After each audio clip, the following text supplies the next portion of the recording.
इधर ध्यान दो, बात नहीं हो रहा है। इधर देखो बच्चों, इधर देखो बात। तो मैंने कल आपको समझाया था कि जो वोल्ट है, जो पोटेंशियल डिफरेंस है, वो किस में मेजर करते हैं? Potential difference is measured in volt, ठीक है, बाय अ मीटर कॉल्ड वोल्ट मीटर, है ना।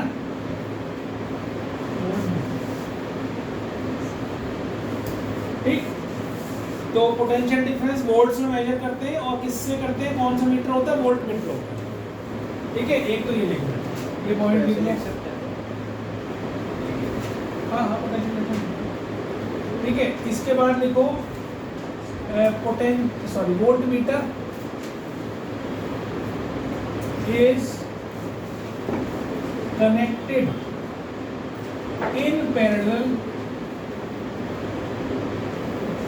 is connected in parallel to the resistor।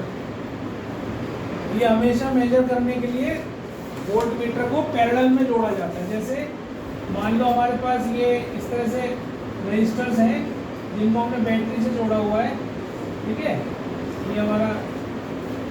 इस पे अगर R1 का मेरे को पोटेंशियल डिफरेंस देखना है तो मैं क्या करूँगा, एक वोल्ट मीटर का एंड यहाँ लगाऊंगा और एक यहाँ लगाऊंगा, इसके दोनों तरफ लगाकर वोल्ट मीटर नाप लूँगा इसमें कितना डिफरेंस है, इस एंड में और इस एंड में कितना पोटेंशियल डिफरेंस है। तो voltmeter is always connected in parallel to the resistor. किसका भी मेरे को अगर मानना है ना, मान लो इसका R1 का निकालना है तो इसका वोल्ट मीटर पैरेलल लगा दूंगा, इसका लगाना है तो इसके लिए अलग लगा दूंगा, लेकिन लगेगा इसके पैरेलल में। पैरेलल कैसे होता है? ऐसे होता है पैरेलल लाइन, तो पता है ना, पैरेलल एक ऊपर ऊपर नीचे ऐसे, तो ये पैरेलल में लगता है हमेशा। ठीक है, और दूसरी बात, it has very high resistance. बात नहीं करोगे, it has very high resistance. अब रेजिस्टेंस क्या होता है? What is resistance? रेजिस्टेंस होती है रुकावट, ठीक है। रेजिस्टेंस क्या होती है? रुकावट। तो रुकावट होती है रास्ते में कोई भी चीज़, जैसे तुम जा रही है, भीड़ ज़्यादा है तो रेजिस्टेंस ज़्यादा है। अगर तुम जा रहे हो उस पर सड़क पे जा रहे हो और वहाँ भीड़ बहुत ज़्यादा है, दैट मीन्स रेजिस्टेंस ज़्यादा है, आपकी स्पीड कम हो जाएगी।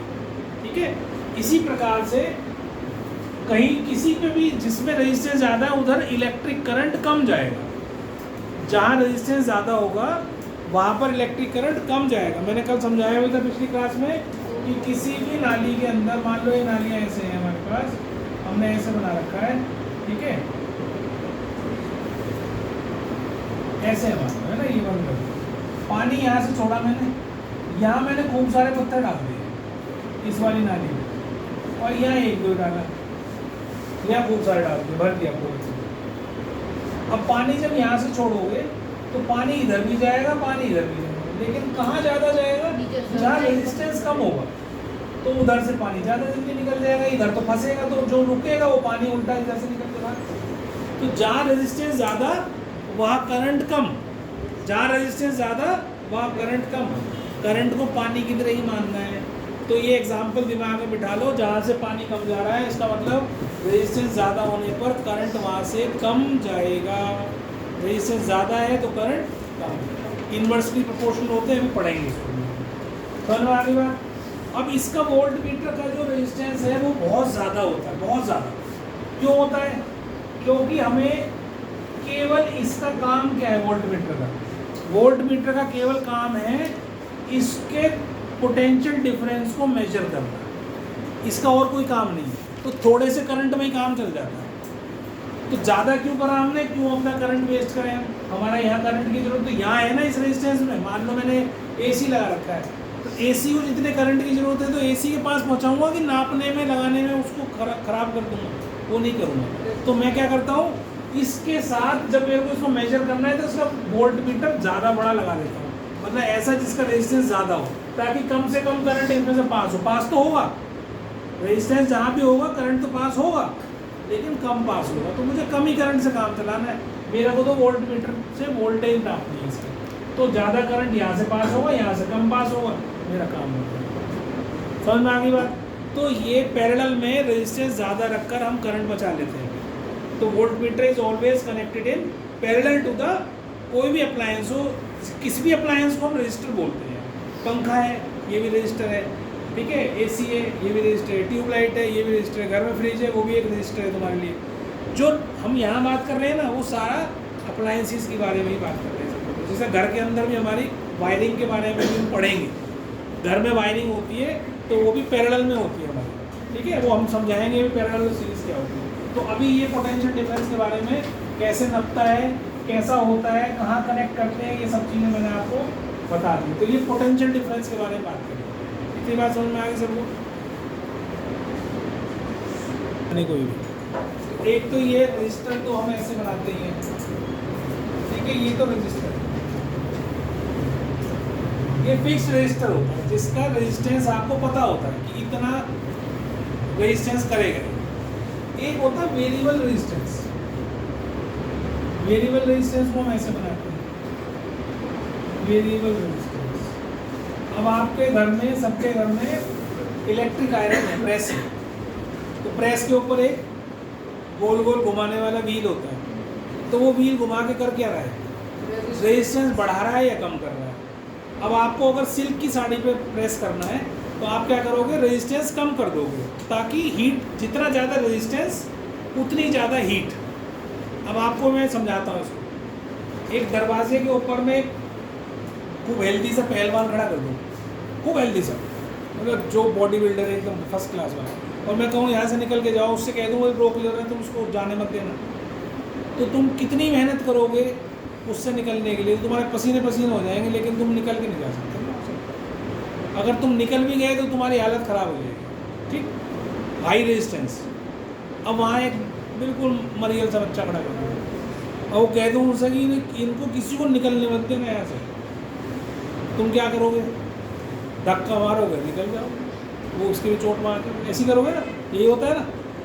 तो बस जितना ज़्यादा रेजिस्टेंस है, अब तुम किसी भारी भरकम पहलवान से लड़ रहे हो तो तुम्हारे पसीने ज़्यादा आएंगे ना, हीट प्रोड्यूस ज़्यादा हो रही है, हीट प्रोड्यूस ज़्यादा हो रही है, रेजिस्टेंस ज़्यादा है, तो जितना रेजिस्टेंस उतना ही ज़्यादा हीट, और जितना कम रेजिस्टेंस उतनी कम हीट। इतनी बात समझ में आती है। तो अगर हमें इलेक्ट्रिक आयरन या हमें गीज़र है घर में, गीज़र भी आजकल वेरिएबल वाले आ रहे हैं, एक तो फिक्स वाले होते हैं कि बस लगा दिया तुमने, पानी गर्म हो गया सबके लिए बराबर, और एक ऐसे आते हैं जिसके अंदर एक व्हील सा होता है, तुम्हें कम पानी चाहिए, गर्म पानी कम चाहिए, तो तुम क्या करते हो, उसको, उसकी हीट को कम कर देते हो। हीट कम करने का मतलब क्या है, उसका रेजिस्टेंस कम कर देते हो। और अगर तुम्हें ज़्यादा गर्म चाहिए तो रेजिस्टेंस उसको घुमा देते हो, तो क्या होता है, क्या होता है उससे हीट ज़्यादा। अब रेगुलेटर में क्या करते हो, पंखे में क्या करते हो, हम करंट का फ्लो कम करते हैं। तो करंट का फ्लो कम कैसे करेंगे, रेजिस्टेंस बढ़ाएंगे, है ना। 5 पे चला रखा है तुम्हें रेगुलेटर, इसका मतलब क्या है कि रेजिस्टेंस कम है, करंट को रोका नहीं तुमने, करंट पीछे से आ रहा है, जितना उतना करंट उसके पास जा रहा है, जितना तुमने उसको परमिसिबल करंट है उसके पास जा रहा है। अब तुमने क्या करा, रेगुलेटर से उसको कम कर दिया, तो पंखे के पास कम करंट पहुंच रहा है, पंखा स्लो हो गया। तो ये सब चीज़ें क्या है, वेरिएबल रेजिस्टेंस। ये सर्किट में ऐसे इसको शो किया जाता है, वेरिएबल रेजिस्टेंस। ऐसे भी करते हैं शो, और इसको ऐसे भी कर देते हैं कई बार शो, ठीक है। मतलब ये, इसका मतलब ये आगे पीछे हो सकता है, बढ़त घट सकता है इससे। बात समझ में आ रही। फिर आता है बैटरी। बैटरी के लिए आपको, ये तो होता है cell, this is cell, this is cell, और एक होती है बैटरी। जब एक से ज़्यादा सेल लगा रखे हो आपने, 2 भी हो सकते हैं, 2 से ज़्यादा भी हो सकते हैं, तो इसको हम क्या बोलते हैं, बैटरी बोलते हैं।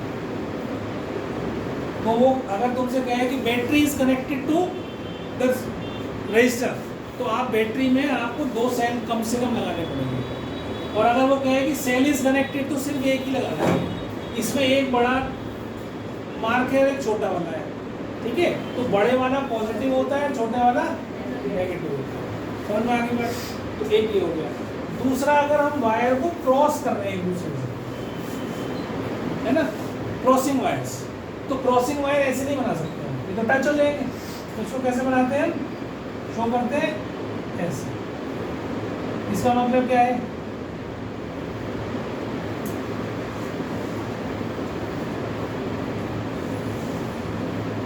इसका मतलब ये है कि ब्रिज बना दिया तुमने, वायर ऐसा है, दूसरा वायर इसके नीचे निकल गया, तो ये क्रॉसिंग वायर है ना, this is crossing wires.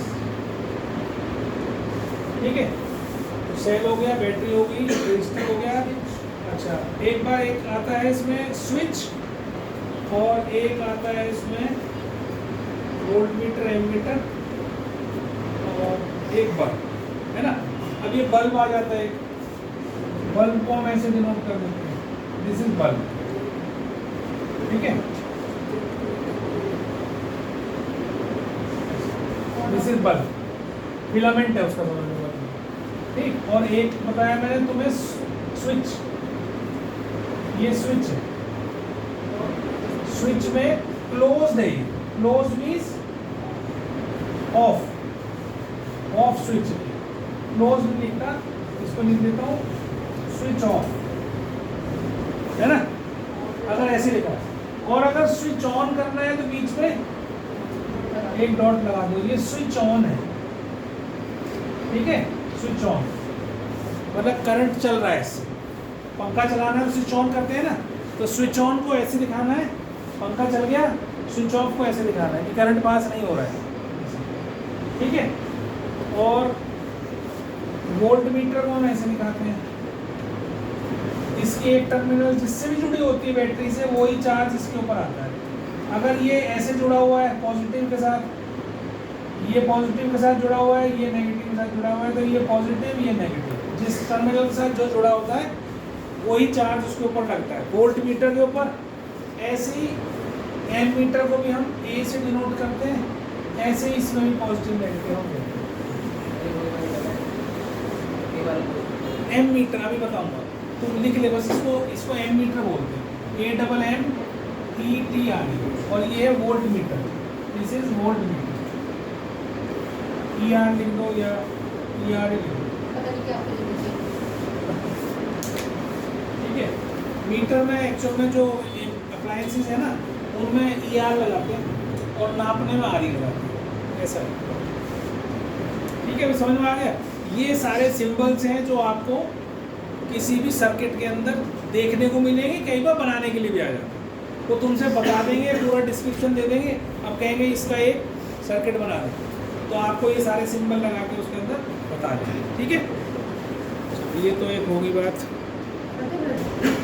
Electric current होता है, electric current is a flow of charges, electric current is a flow of charges, bracket में लिख लो इलेक्ट्रॉन्स, इन अ कंडक्टर। ठीक है, तो फ्लो ऑफ चार्जेस को हम क्या बोलते हैं, इलेक्ट्रिक करंट। ठीक है, अब लिखो, करंट को हम डिनोट करते हैं आई से। करंट को हम किससे डिनोट करते हैं, जिससे पोटेंशियल डिफरेंस हमने V से करा था ना, ऐसी करंट को हम डिनोट करते हैं I से। और इसका यूनिट जो होती है SI यूनिट, वो होती है एम्पियर, AMPERE। ठीक है, और इसको मेजर किया जाता है, मेजर्ड बाय एम मीटर। ठीक है, AM और मीटर, एम मीटर, और ammeter is of very low resistance, बहुत कम रेजिस्टेंस का होता है। और दूसरा एम मीटर इज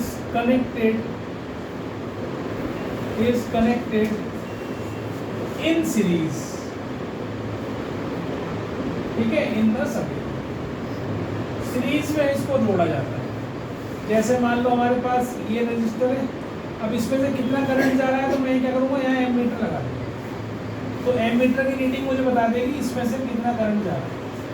जैसे मान लो किसी नाली में मैंने पानी बहा दिया, तो वहाँ पर एक मीटर लगा दिया मैंने, जो ये बता सके कितना वॉल्यूम इसमें से निकल के चला गया। तो मेरे को पैरेलल में नहीं लगाना ना, तो मेरे को यहीं लगाना पड़ेगा वो, तो ammeter is always connected in series, series में जोड़ा जाता है इसको, और बहुत कम रेजिस्टेंस का होता है ताकि आसानी से करंट इसमें से निकल के चला जाए, वेस्ट ना हो, हीट प्रोड्यूस ना हो। जितना ज़्यादा करंट होगा उतनी ज़्यादा फिर हीट प्रोड्यूस होगी। ठीक है, ये भी समझाऊंगा मैं वो भी ऐसा क्यों होता है। तो ये ammeter is always connected in series in the circuit, बहुत कम रेजिस्टेंस का होता है, एमीटर से नापा जाता है करंट को और यूनिट होती है एम्पियर। ठीक है, अब ये क्या होता है, इसका फॉर्मूला क्या होता है, आई होता है Q/T, Q/T। Q क्या होता है, चार्ज, और ये क्या है, टाइम। Q मीन्स चार्ज और ये क्या, टाइम। तो 1 एम्पियर कितना हो गया, 1 कूलम पॉन 1 सेकेंड। ठीक है, जब 1 कूलम चार्ज 1 सेकेंड में 1 पॉइंट से पास हो जाए तो हम उसको बोलते हैं 1 एम्पियर। मान लो इस पॉइंट से करंट को पास होना है, ये मेरा ये है पॉइंट ए है, यहाँ से इस पॉइंट से 1 सेकेंड में 1 कूलम चार्ज पास होकर चला गया, 1 कूलम चार्ज, तो उसको हम क्या बोलते हैं, 1 एम्पियर। तो मैं यूँ लिखवा रहा हूँ उसको। ठीक है, एम्पियर क्या होता है, यूनिट इनकी यह डेफिनेशन याद रखनी है आपने सबकी। देखो 1 एम्पियर की डेफिनेशन लिखवा रहा हूँ। When 1 coulomb of charge, देखो बेटा, when 1 coulomb of charge flows through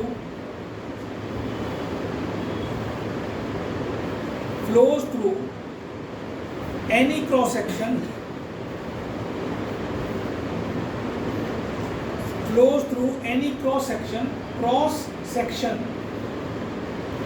of a conductor,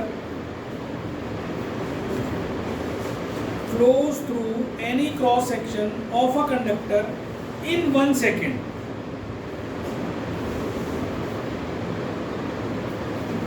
ठीक है, 1 एम्पियर की डेफिनेशन, ये डेफिनेशन ऑफ एम्पियर। ठीक है, ये याद रखना, definition of ampere. 1 coulomb charge किसी भी क्रॉस सेक्शन, मतलब किसी भी पॉइंट से, एक पॉइंट से, ये क्रॉस सेक्शन मेरा, एक क्रॉस सेक्शन एरिया को कहते हैं, यहाँ से जो भी पास होकर निकलेगा 1 सेकेंड में, 1 कूलम चार्ज अगर 1 सेकेंड में पास हो रहा है तो उसको बोलते हैं 1 एम्पियर। अगर यहाँ पॉइंट से 1 सेकेंड में 2 कूलम पास हो रहा है तो 2 एम्पियर, है ना। ये जितना चार्ज पास होता जाएगा 1 सेकेंड में उतने एम्पियर बढ़ते जाएंगे। 3 कूलम पास हो गए तो 3 एम्पियर, 4 कूलम पास हो गए तो 4 एम्पियर। समझ में आ गया? तो ये आपकी 1 एम्पियर की डेफिनेशन होगी। अभी है तो ये मैंने तुम्हें लिखवा दिया। और जो एम्पियर की छोटी यूनिट है वो होती है मिली एम्पियर।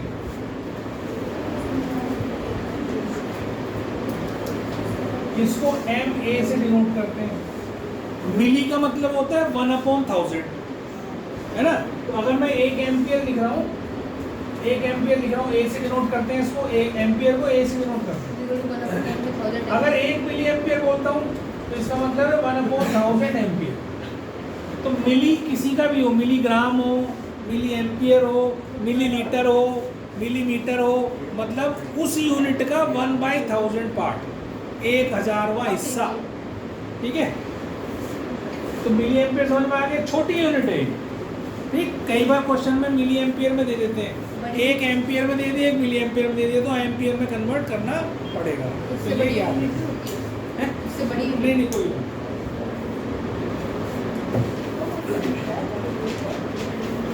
ठीक है, अब ध्यान से देखना। उसके बाद अगला जो बहुत ही इंपॉर्टेंट टॉपिक आ रहा है वो आ रहा है हमारा ओम्स लॉ। ओम्स लॉ, ठीक है, OHM लॉ, ओम्स लॉ। ठीक, अब ये लॉ आपको करंट और पोटेंशियल डिफरेंस के बीच में रिलेशनशिप बताया है। तो अब इसी क्या कहता है ओम्स लॉ, पहले लिखने में मत लगना, सिर्फ समझना। I जो है, current is directly proportional to V at constant temperature. ठीक है, आई जो है वो वी के डायरेक्टली प्रोपोर्शनल होता है।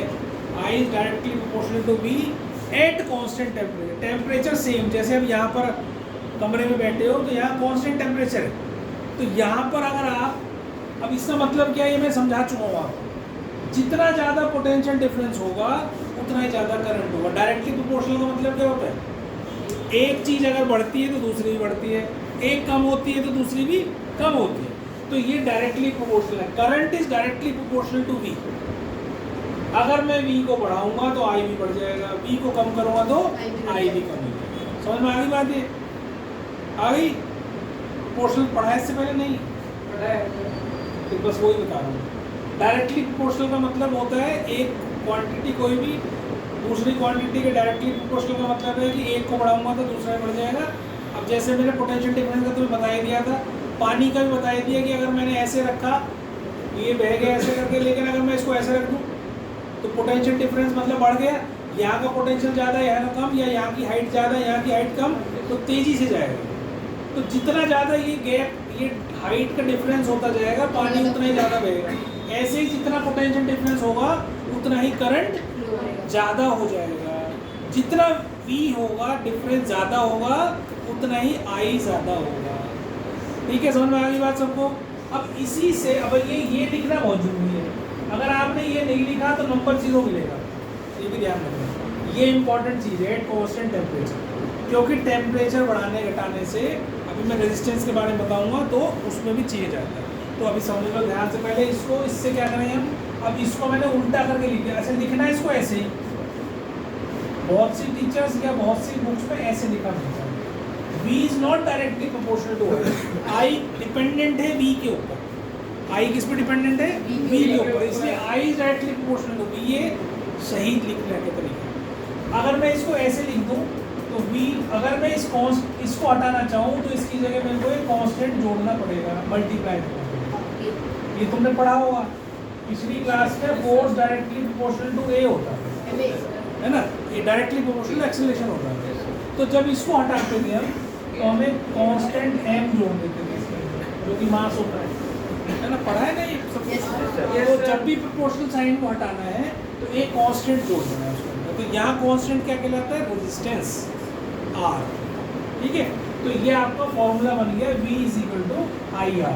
ऐसे याद कर लेना, V is equal to IR। ठीक, ये आपको याद रखना। लेकिन ये तो गलत तरीका है, ये तो वैसे भी कुछ और है।